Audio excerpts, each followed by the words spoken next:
Mahal na congressman na signature campaign. Para saan po yung signature campaign? Para po sa pag-amyenda o sa pagbabago ng 1987 Constitution. Kung pakinsuelo sa atin ang mahal na congressman, bibigyan po tayo ng AX. O, diba? Hello mga kabibig! Welcome back sa ating bagong YouTube channel. Ito ang pinakamaingay ng YouTuber sa lahat ng YouTube. Ako si Kabibig, maglabag-labag na tongue with evidence. Naku mga kabibig, totoo kaya itong kumakalat na video na kung saan, naku po, ito na grabe. Itong Urban Poor Coordinating Council bared footage which show the AICS and TUPAD government programs are being used while discussing the circulating petition for charter change.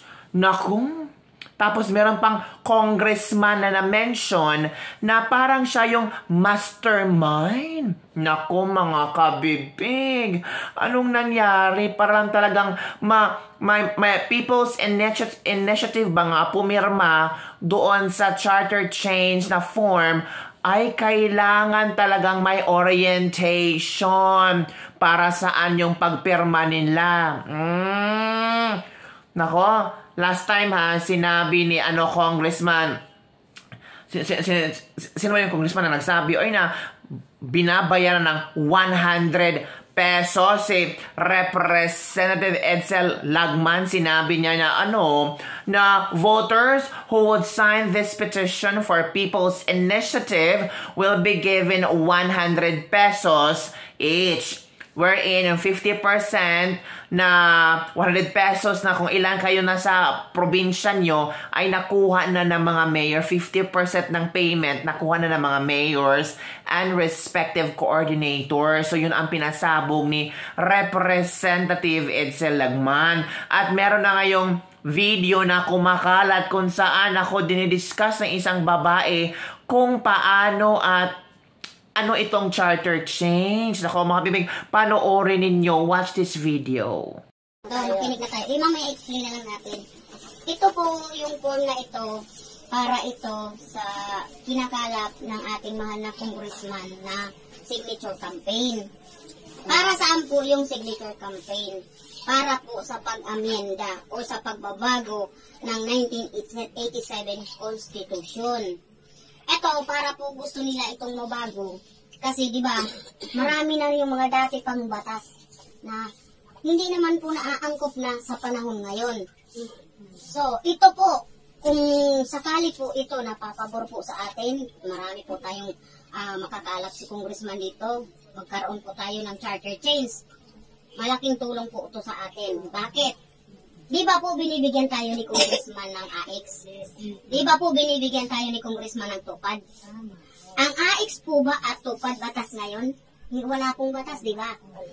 Kung ito po magkaroon ng pagbabago, gagawain na pong batas ang AX at TUPAD. Hindi lang po kayo, hindi lang po tayo makikinabang. Lahat na po ng mga kamag-anak natin. At buong Pilipinas po. Di ba po laking tulong giginhawa tayo? Meron tayong laging ayuda. Meron laking tulong po sa atin, di ba? Kaya po, ito po, bilang po mga leaders po ng ating congressman, kung kayo po pipirma po dito, meron pong pakonsuelo ang ating mahal na congressman. Ito po, nanay, meron pong pakonsuelo sa atin ang mahal na congressman. Bibigyan po tayo ng AX. O, di ba? Ito po yun. Okay, patay mo na. Nakita yun na. Binablurred lang siya para hindi makikita yung kung sino yung mga taong na-explain or inexplainan. Kasi tawag dito, ang kinuha lang nila kung paano inexplain ng babae tungkol sa charter change. Sino kaya itong congressman na ito?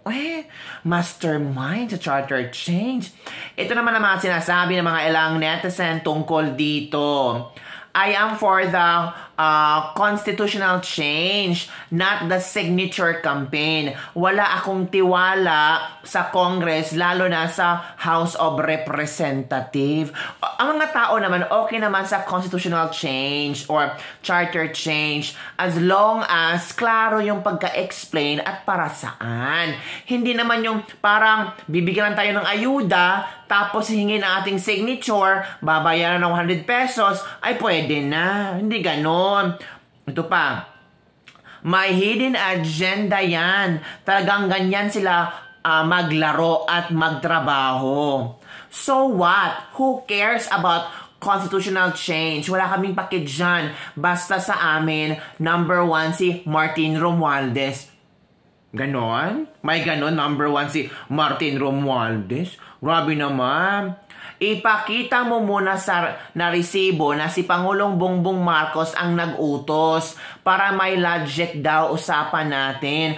Hindi naman si Pangulong Bongbong Marcos ang nag-utos dyan. And I'm sure naman, alam ni Pangulong Bongbong Marcos kung kailan matatapos ang kanyang termino at ginagawa naman niya lahat para sa ating bayan, mga kabibig. At eto na nga, maraming congressman, senador ang hindi payag sa national-wide signature buying. O akala nyo, fake news ako, sinabi nyo, fake news ka kabibig, mali-mali yung mga sinasabi mo nga, binibigyan ng 100 pesos. Hindi po, totoo po iyan. Ito na nga kinundi na ni Senator Amy Marcos at Jinggoy Estrada ang umano'y nationwide signature buying ng super majority ng Kamara para isulong ang Chacha. Grabe naman ang Kamara. Oo, nakaka-lurky ang mga galawan ninyo.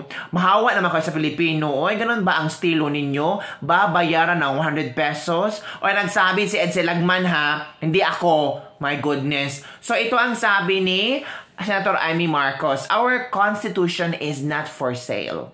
Totoo naman. We denounce those allegedly bribing districts, LGUs, in potential signatories openly and shamelessly to agree to a people's initiative. Ay, nakaabot pala ni Senator Amy Marcos itong mga ginagawa ng mga taong ito. Humihingi ng signature in kapalit of 100 pesos at iba pa. Oo nga, our constitution is not for sale. Tama itong si Senator Amy Marcos. Tama po, Senator Amy Marcos. Paglaban natin, Senator Amy Marcos, huwag tayong magpalupig sa mga taong hilig talaga na aabusuhin tayo. At sabi naman ni Senator Jinggoy Estrada, ito ang sabi niya dito, it is unethical and illegal to solicit signatures of the constituents to petition for charter change moves in exchange for 100 pesos in the guise of supposed people's initiative. This practice clearly violates our laws and undermines the democratic process. O, diba? O, nag-react na ang dalawang senador. So, totoo pala, may bayarang nangyari. So, ano ang iyong komento tungkol dito mga kabibig? Payag ba kayong bayaran na kayo 100 pesos? Payag ba kayo itong constitution natin is for sale ng 100 pesos? Sino ba ang mastermind dito? Si congressman? Sinong congressman? Dapat talaga mag-Senate hearing na ito, Ipatawag yung mga nagpapirma-pirma, Unfair naman. Kung si VP Duterte, confidential funds, pinatawag sa Kongreso, sa Senado, di ba? Ka Eric, Badoy, pinatawag sa Kongreso. Itong mga nagbabayad-bayad ng 100 pesos, ipatawag din ito sa Congress para malaman natin kung sino ang mastermind. Di ba mga kabibig? Yun lang. Bye everyone. See you next time.